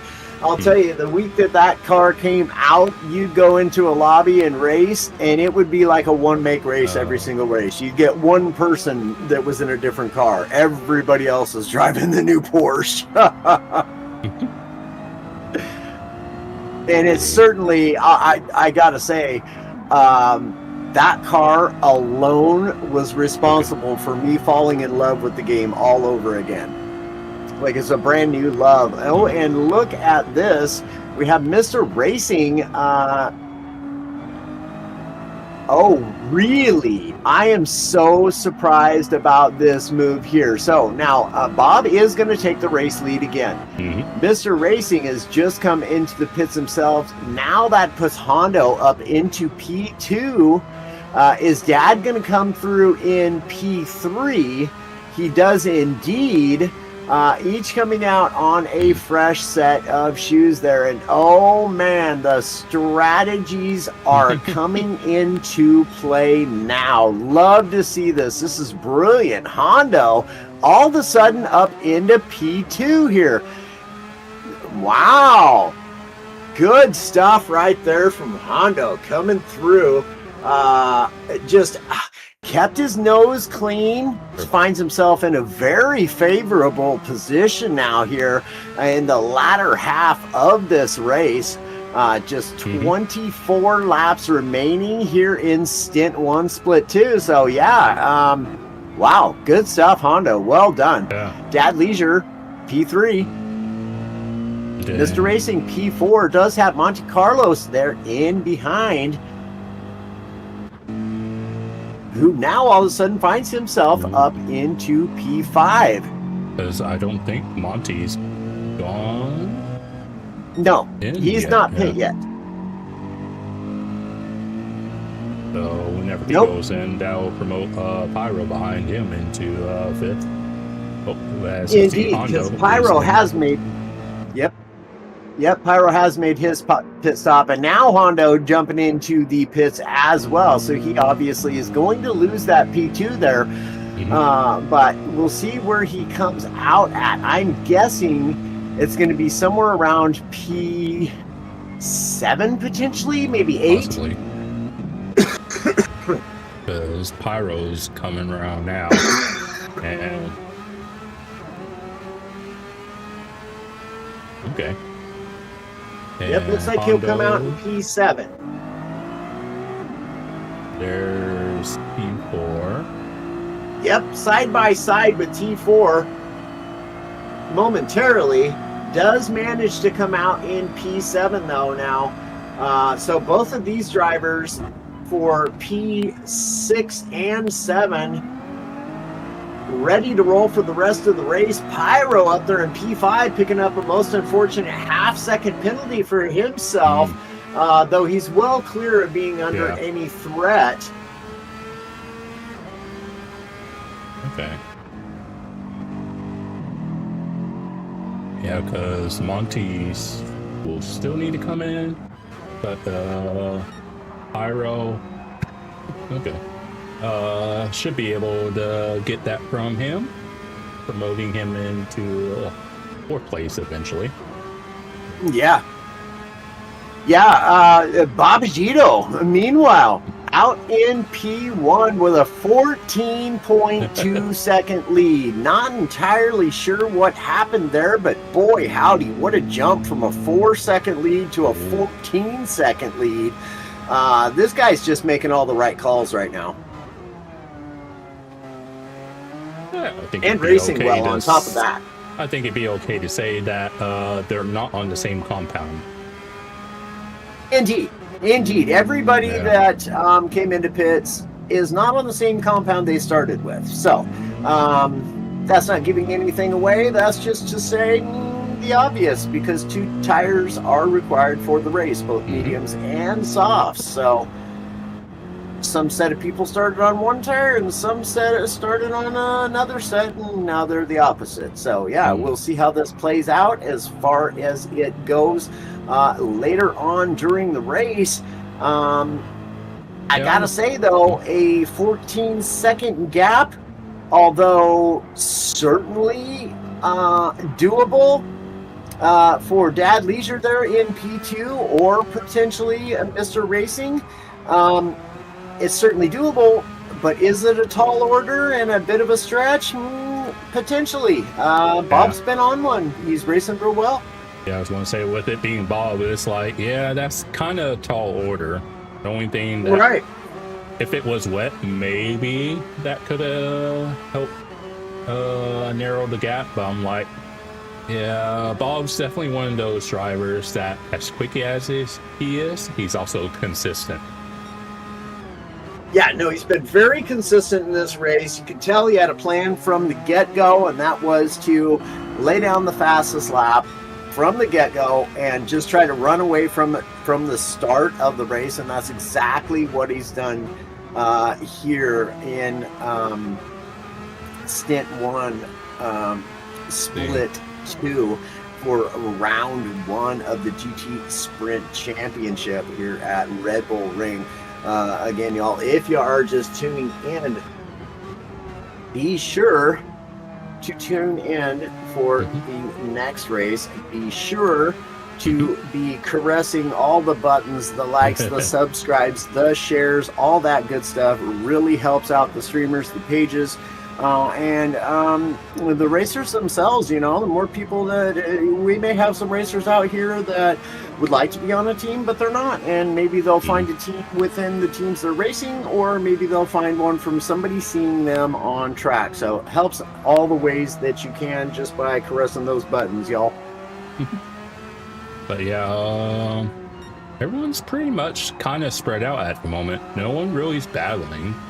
I mean, you got Hondo and T4 not far apart. Steve Reno's by himself.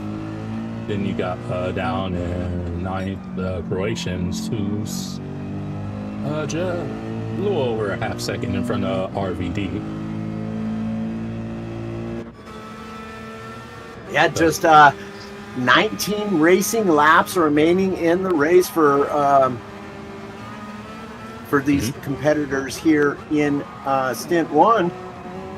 And no, he's not miscounting.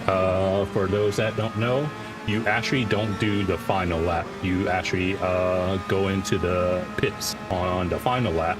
So that way the people for Stint 2 can be ready to start their stints. Correct, yeah. Yeah, and like you say, there's kind of a little bit spread out right now, but RVD here looking to make a move on Croatian, gets really close under braking there. Croatian's going to have his hands full with that Porsche being all over the back of that Mercedes. Not quite the agile car, but RVD picking up a half-second penalty there. That is not going to help his cause at all. Certainly going to hinder his progress as far as getting around Croatian here. Yeah, because I think if he can keep it clean, I was like, ooh. Yeah, that might be another penalty there.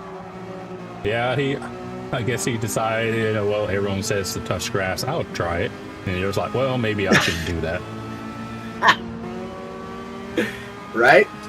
I'm just helping out the local landscaping crew. I'm just trying to do my part, y'all.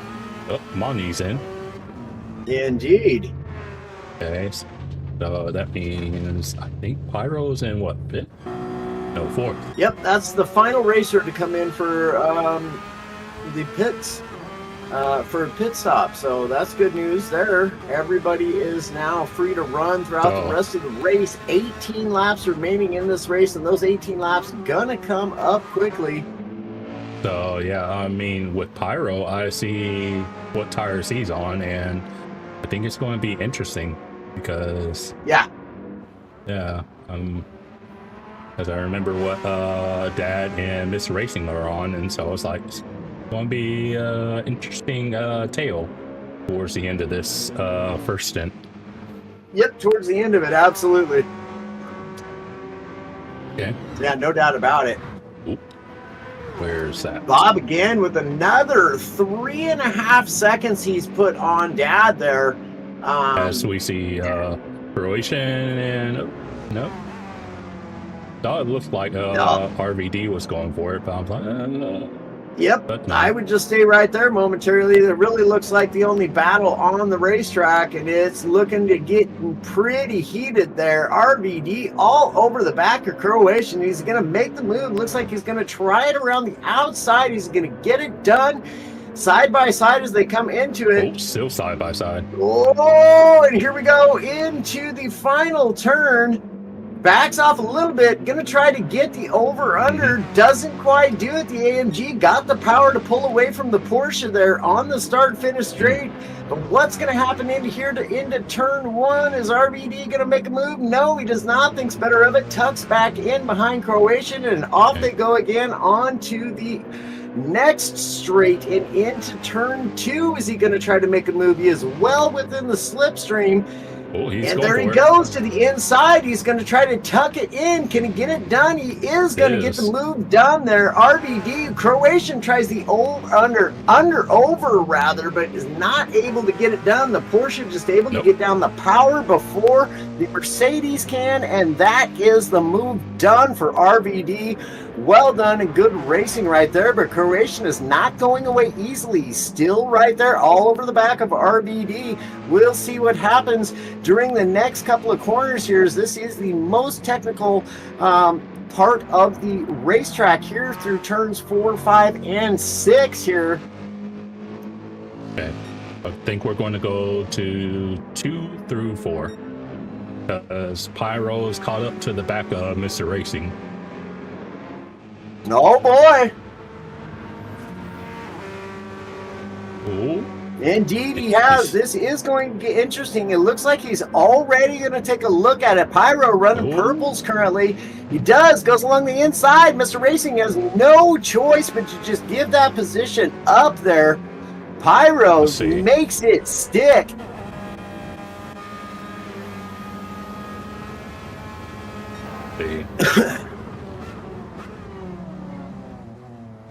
Not an easy place to get that job done either. Allows plenty of room for Mr. Racing on the outside. Well done from Pyro there.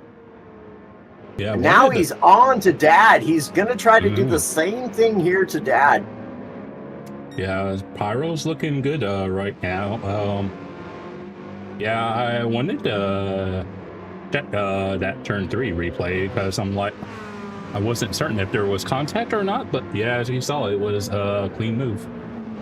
Yeah, absolutely clean. Left Mr. Racing plenty of room on the outside. Again, not an easy place to make a pass there on the inside or the outside. It's just not an easy place to make a pass. Now, you can get a better exit and get a pass done that way, but as far as going side by side into that corner, it's a very difficult one, especially for the driver on the outside. The driver on the inside also has to check up not to push the driver on the outside wide, and Pyro did a really good job there, allowing his competitor the room on the racetrack.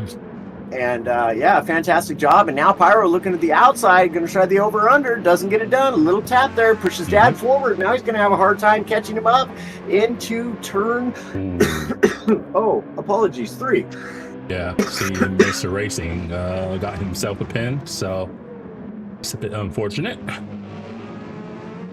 Indeed. So I imagine at this point, Mr. Racing hoping that when Pyro goes for it on Dad, that he slows him up enough that he can try to stay within slip range, but we'll see. Oh, and I hadn't noticed that. It is Hondo in P5 that currently has the fastest lap of the race with a 129.394. So Hondo definitely on the move now.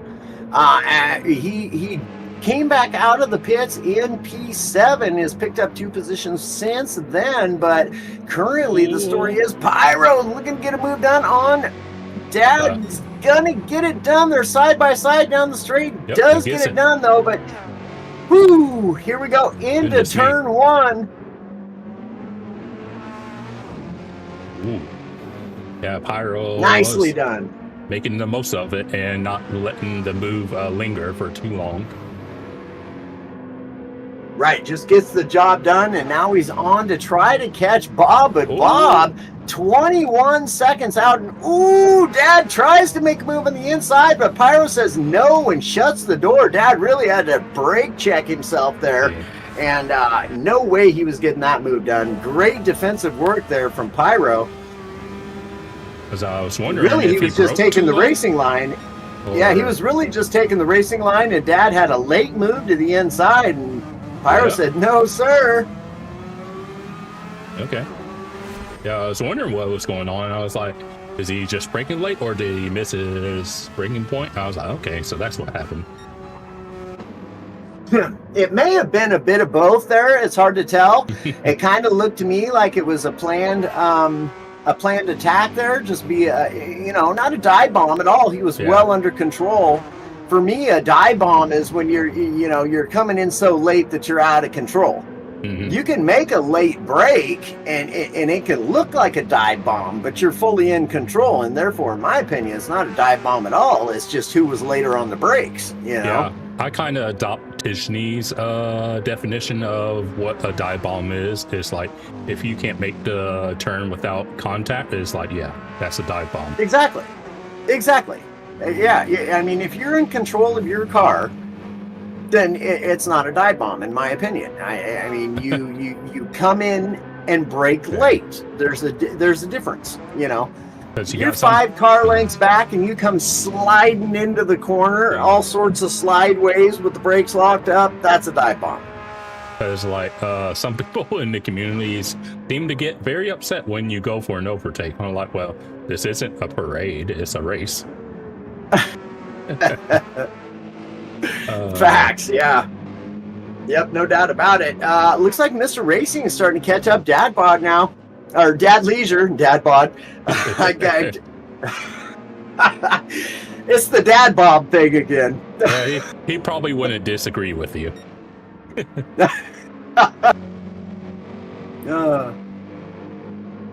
You got dad jokes, Dad? So do I. Oh. Oh man, my apologies, Dad Leisure there, and I don't mean to be dad joking your dadness. All right, so Steve Areno, right there, all over T4 taking the defensive posture here. Isn't going to do him any good with the over-under, looking pretty sweet. Steve Areno, not going to get it done. Can he get it done this time, though? Had to take a different line. Is not going to get it done. Great defensive work there from T4 as well, so battle is on for P6.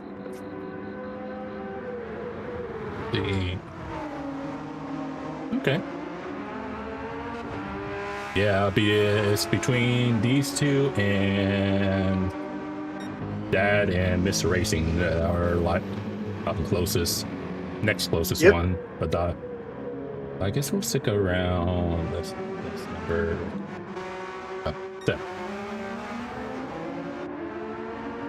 But yeah, keep an eye on those 2 battles because those seem to be close as someone's coming in. There's someone must be at someone at the back. Yeah, 12 laps of racing remains, and that battle right there for 6 and 7 seems to be the hotter battle at this point in time. I'll leave it right there. I'll keep an eye on Dad Leisure and Mr. Racing, let you know if that gets heated up any more than what it is. Okay. All right. But yeah, that GTR is definitely keeping that Porsche honest, as Steve Reno trying to over under. Ooh, looks like he's getting it done. That's where he tried to make the move last time, but he backed out of it. This time he decides to go ahead and stuff his nose in there. Still can't quite get the job done. RVD still holding him, or T4 rather. RVD is down back one behind him. But yeah, Steve Reno unable to get the move done there on T4. The defensive posture from T4 strong with this one. Oh, looks like he's going to try around the outside at T3 here.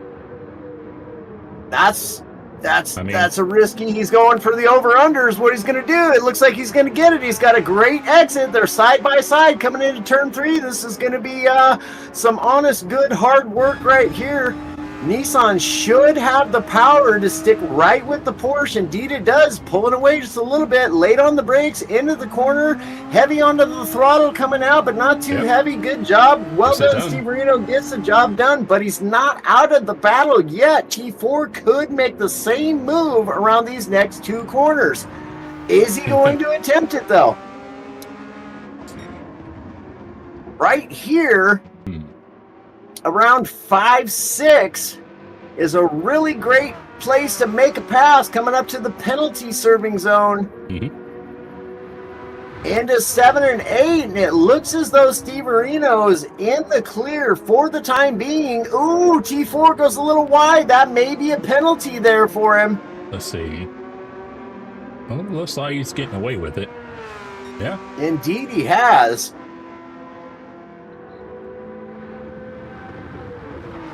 Okay. Oh boy!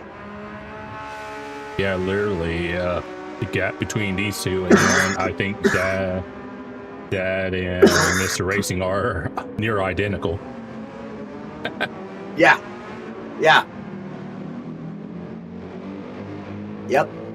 And I don't see any other battles on the racetrack.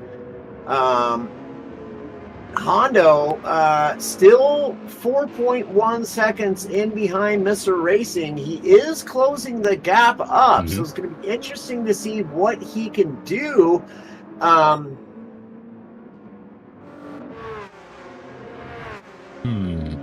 Because he kind of needs some of the battle so that he can catch up. Yeah, well, he needs somebody to slipstream with is what he really needs, but he ain't going to get it because he's all in his own little world right now. It's just him and the Rari. Must be lap traffic for Pyro.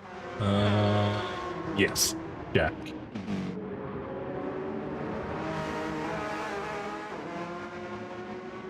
Steve Areno now pulling away from T4 as well. Is he? Okay.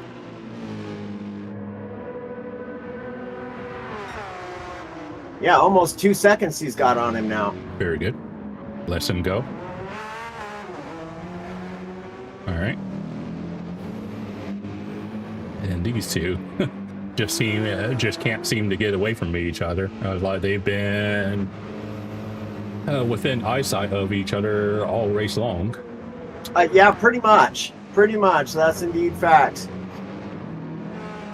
Big hat. Let's see Reno. Oh yeah. It's up to around 2 seconds now. Yep. Go back. And now Jack's got Dad behind him now. Dad's I gotta say, Scotty is doing a good job.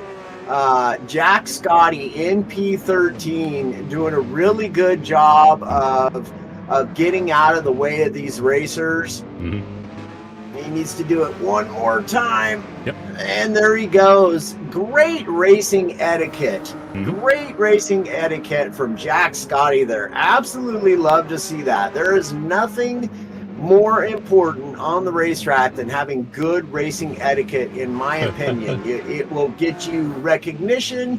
It gets you the appreciation of all the other drivers. You could be the slowest driver on the track, come in last place every time. But if you have racing etiquette like that, people are going to be looking at you to try to recruit you onto their team just because they know that you're a good driver with proper racing etiquette. Racing etiquette is something that is extremely hard to teach someone if they don't already have it. You can teach anyone how to be faster. So that is something that is very... looking at you, Jack. Looking at you. Oh. Well done, sir. But yeah, I would say it's hard to can be hard to teach that and racecraft. Yeah. Because I've been in leagues before where it's like people are all about overtakes and this and that, and then by the end of the race they're like towards the back, and then the people that actually race smartly and know what to do and when to do it are towards the front. Yeah, so that's your racecraft as a whole, and your etiquette is a part of your racecraft. Racecraft as a whole is your track awareness, strategic implications and applications, rather, and then your just overall racing knowledge. Your ability to overtake cleanly, battle side by side, all of it comes into play, and that's all your racecraft. But without the etiquette part of it, then your racecraft in and of itself is incomplete. Yeah. Yeah, it's easier for some people to grasp than others. But Yeah. eh. But But I'll tell you, meanwhile, the story on the racetrack is Bob 27 seconds out in the lead of this race thus far. Boy, he is looking to give his teammate a heck of a good start for Stint 2 here. And man alive, just 6 laps remaining for him with a 27-second lead. I'd say he probably could stop and make a sandwich at this point in time. Yeah, because he's a full pit stop ahead. Yeah. I mean, yeah, he's barring something absolutely catastrophic happening, he's got this race in the bag with just 6 laps to go and a 27-second lead. Nobody's catching him. Because, he's also got the fastest lap as well, to boot. Yep, a 129.2, which is a really good race lap. That's only literally 0.2 of a second off from his qualifying lap. So, great race from Bob, man. He's just out here laying it down. Set. Okay. Croatian and Monty are back together. They're getting the band back together. Indeed. Monte Carlos looked to the inside, thought better of it. It's Mercedes versus Mercedes here, and boy howdy, this is just all up to driver skill and a little bit of thoughtful strategic planning for the upcoming potential pass. And boy, he is looking left, he's looking right. Can he get it done? Well, they set sail off into the night. I don't know. Monty ends up going for it down here, but yeah. Well, they got the other AMG creeping in behind him as well. It's about to be a 3-way AMG battle. Croatia a little sideways. That's going to allow Monte Carlo to slip through on the outside. It's going to have the inside for the next turn. There he goes. He grabs it up. Oh, Croatian trying to make a move. Oh, man, there he is right on his bumper. And this would be the place to make the move, right coming out of this corner right here. He is so right on his bumper. He is a bumper sticker currently. Monte Carlo going to go defensive. Croatian got the run. They're side by side again into turn 9. And little flash there. Croatian not happy there with Monte Carlos. But I say that was good, clean, fair, rubbing his racing right there. Yeah, but the battle is flash. He's feeling the type of way. Yeah, 3-way battle with the AMGs here. This is exciting with just a few laps to go.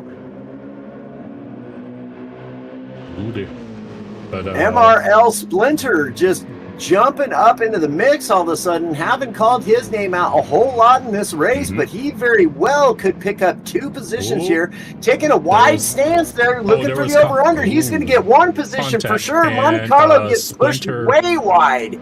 There was contact, and Splinter ended up hitting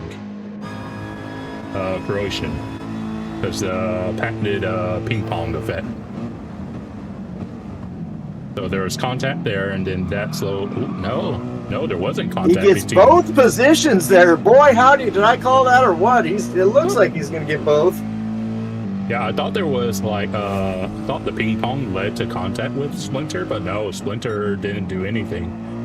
Croatian just got on the loud pedal a little too loudly. Yep.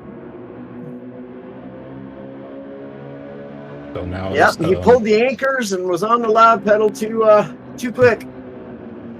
So we got this battle going on. Who is Bob with nearly a 30-second lead of this race, though. Now he is laying it down.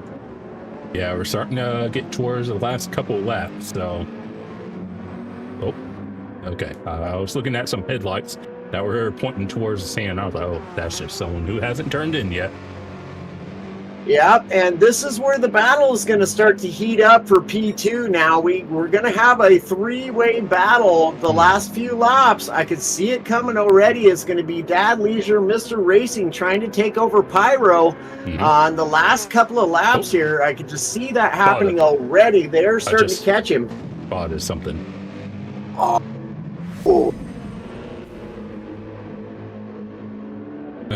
My good eye saves me again.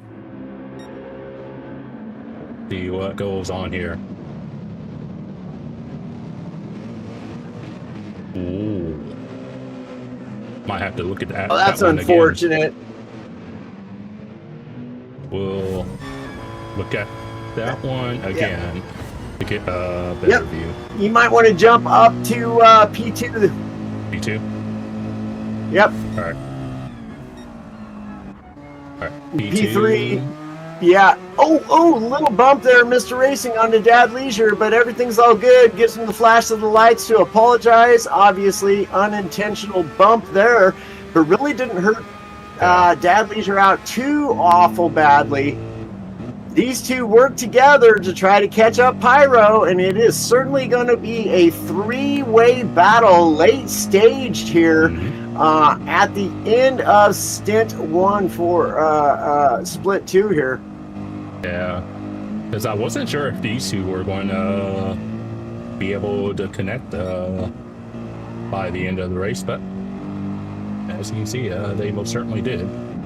Yeah, they were within 1 second, but right before that little bump there from Mr. Racing kind of slowed them both down. But two cars are faster than one, and they're going to reel them right back in. And they've got 3 laps to do it in with just a 1.4 second gap.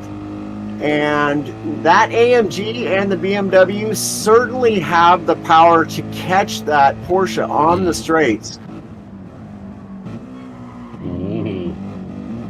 Oh, good job by Mr. Racing there. It's hard to take that corner at that type of speed whilst being in that dirty area. He does a fantastic job there, but look at Hondo creeping up in the background as well in P5.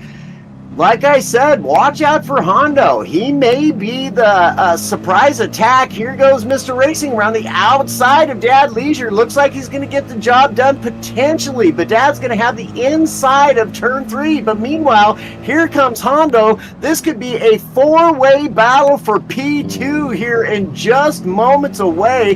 Things are getting exciting here at the end of the race. Hondo coming on strong here as these two battle it out for P3 side by side through 3 corners now. Mr. Racing gets the job done, and now he's on the attack to Pyro, but here comes Hondo. Ooh, Hondo with a little bit of a bobble there. Mr. Racing already gaining just a little bit of a gap over Dad. Not much at all, just a pinch of breathing room there for him, but they are catching Pyro with a quickness here. Now it's 3 cars that are faster than one, that's for sure. Pyro's still got 2.1 seconds on these guys. He knows they're coming, and he knows they're coming hard and fast. There's 3 of them he's got to watch out for now. They have this lap and 1 more to get the job done. Go ahead, bud. Yeah, I was just saying 2 laps to go. Yep. This is the penultimate. So it's like you're going to do something. Sir. You need to get it done pretty much now. Yep, Leisure taking a look to the inside. No, he's not going to get it done. He just backs out of it. Here comes Hondo. Is he going to get it done on the exit? No, he is not. Does not quite have the exit that he was hoping for. Now that time from a 2.1 down to a 1.9. Pyro is, man, I'll bet you he is sweating in his britches right now. Yeah, it's like, yeah, I don't think people realize how much focus these races take out of you. Oh, it really does. Even after 90 minutes. I mean, 90 minutes of sim racing is no joke. If you've never tried it, y'all, grab a sim rig up. It'll only cost you between, I don't know, $500 to $20,000, depending on what you want to get. That's why people will often say, remember to stay hydrated, because it's like, while Yeah. you may not be physically moving all that much, it's like you're using a lot of mental energy. Well, I mean, there is some fatigue there too, depending on your force feedback settings. You're definitely going to get a little bit of fatigue in the old arms and the shoulders, and yeah. Like flag. Yep, 1.2 seconds now. Mr. Racing is almost into the slipstream of Pyro, but Pyro, oh boy, you're coming under threat there, feller. You better get a move on. Don't get too anxious and bobble it now, though. Here comes Hondo trying to get around Dad. Looks to the outside. Oh, and he gives Dad Leisure a little bump, trying to cut to the inside. No, Dad goes defensive. It's going to be Hondo trying to go around the outside of turn 3. Is it going to work? No, he's going to look for the over-under, I bet. No, he does. Goes around the outside, and they're side by side. Woo! Doesn't get the job done. Can he get it done around 4 and 5? Goodness me. And as you can see, Bob in the pits. Yep, he's done. Bob has won the race. This stint, anyway. Yeah. 33-second gap. Sheesh, Bob. Slow down, Bob. 1 right. second. Pyro's going to get it done. Yep. Into the pits. It's Pyro, Mr. Racing in P3, Dad Leisure in P4, and Hondo. I'll tell you what. Hondo's teammates got to be happy with that performance. He came all the way back from like P10 or something like that to get up to P5. That was a great race. Wow, boy, howdy. It's going to be Steve Areno coming in P6. Jack didn't go in when he should have. No, tell it. Who didn't? Jack. I think he already been across the line. No, he's only on lap 57. He's got to keep going to 58. All right. I was thinking. All right. Okay. So it's going to be T4 and P7. P8 is RVD. Yep. 9 is MRL Splinter. 10 is Croatian. 11 will be Monte Carlos. P12 has just come in, is Root. And it'll be Jack finishing out the race in P13. Honorary mention for myself definitely goes to Jack for his racing etiquette, but certainly cannot overlook Bob's absolutely overwhelmingly the word is evading me right now. Just a masterful race from Bob, man. Strategically sound. I kind of expected that from Bob, but I will say my, I guess you could say driver of the would be Pyro, because Pyro was towards the back for most of that, and then yes, he was. Ended up finishing the first and second, so he did good for PhD, being the next fastest person on track. Yeah, no doubt about it. Definitely a good race for Pyro as well. Like you say, he just kind of strategically sound race as well for him. He just kind of snuck his way right up into P2. Obviously didn't sneak. He had to get by everybody else, but he just kind of come out of nowhere and ended up there in P2. So definitely a great race for Pyro. Steve Areno coming in, finishing P6. Very good. Very good. But yeah, remember everyone, pin comment is the link to the second stint. So and they will be, they're underway already. The second stint is underway, y'all. So once definitely Jack is done, we'll hop off. But pin comment is the link. Yep. And thank you for everyone tuning in. Absolutely appreciate y'all. Hope you appreciate the rest of the racing. Go cheer on your teams, your favorite driver, and make sure you caress those buttons on your way out the door, y'all. Yeah, thank you, everyone, for joining us. I was totally not stressed out beforehand, being my first time in doing this, but I thank you all the same, man. And I guess with that, I'll bid everyone adieu, and maybe I'll see you next month. But in the meantime, hope you enjoy Stint 2, and until we next have your attention.